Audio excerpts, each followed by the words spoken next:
compliments to Coach Mason and his squad. He's doing a really nice job there.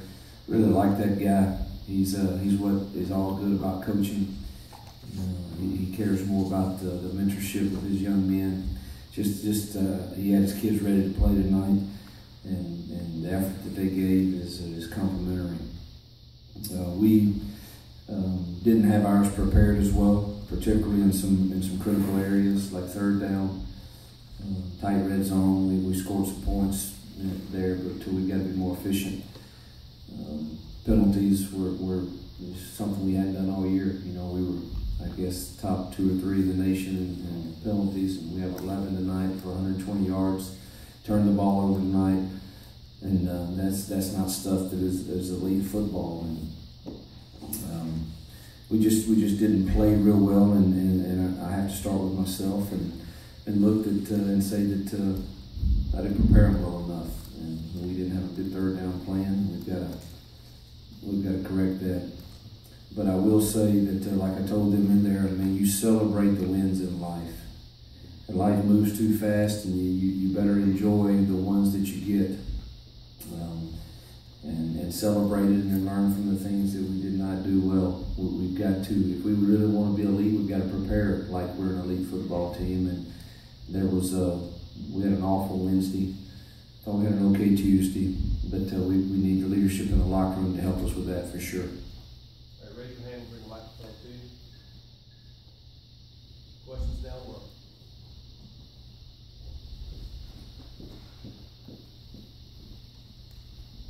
Hugh looked like Chad struggled there for a little while, did 2 interceptions. What did you see from him? I know you haven't watched the film, but I don't have to on the 2 picks. Just really, really bad reads. We got to coach him better for sure. Threw a fade ball into the boundary against cover 2 safety, and the first one, same thing. Both of them same coverages. What? I know you talked about not having been prepared, and you talked about approach this week. Did you feel like there was any hangover effect in the Alabama game? You feel like you guys were ready to play? Oh, I don't. Again, a lot of credit goes to Vanderbilt, and they're better than people give them credit for. And but in last week's game took a lot out of getting back at 5 a.m. and beat some beat up kids that don't practice some during the week, and but all of that's everybody's got to go through that. So did that have something to do with some of our play? I don't know. I just know that if that's the case, we're going to have a long year, because this is we don't have an open date until after 10 games, I guess. So we're in for a grind, and so we've got to prepare better, even if games do take a lot out of you.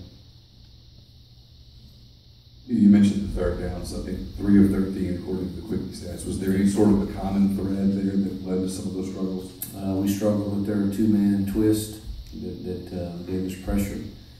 They went 2-man a lot that we didn't either have a good call for it, or we didn't win in the areas that we needed to win in. But the whole thing needs to be evaluated, and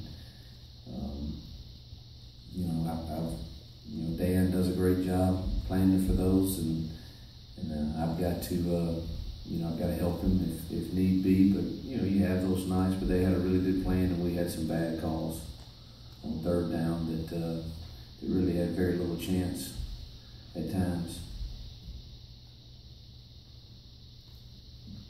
I will take questions up top of the room. You kind of talked about it earlier, but the inability to score touchdowns in the red zone, what was it that Vandy was doing defensively that made it so difficult? I'll have to watch the film on that. Most of the time, when we were big personnel, they were beating us at the point of attack. Then when we would throw some balls off of our run action, Chad struggled with the positioning of the throw, it seemed like. But I'll have to go watch that on film. It's really hard for me to see all of that from my viewpoint. Take more questions up top. But they've been a very good red zone team. Coach, String had a big game today. Can you just talk a little bit about his play, sort of catalyst early in the game? Yeah, I think String is one of those unheralded guys that's really good. And you know, he got banged up there at the end. I hope he's okay because we really need him. He's a big threat for us, and we've all known that see him practice all the time. So it's good to see it start happening on the game field. Very talented kid. Any more questions up top? You were hoping to get a Tunsil update this week. Did you get one? I did not. I assume that it's obviously still ongoing, and hopefully we'll get an answer soon. All right, questions back down low?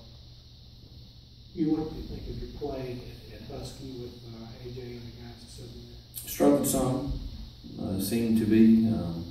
Had a few underneath the routes that thought they got to be setting there for that should have been 5-yard gains. I'm not saying they should have been incomplete passes, but instead they're 12-yard gains. And I think I need to watch the film and see, but there was a few times that we probably could have played our technique a little better at that spot. All right, questions down low? Anything else? All right, thank you. Thanks, guys.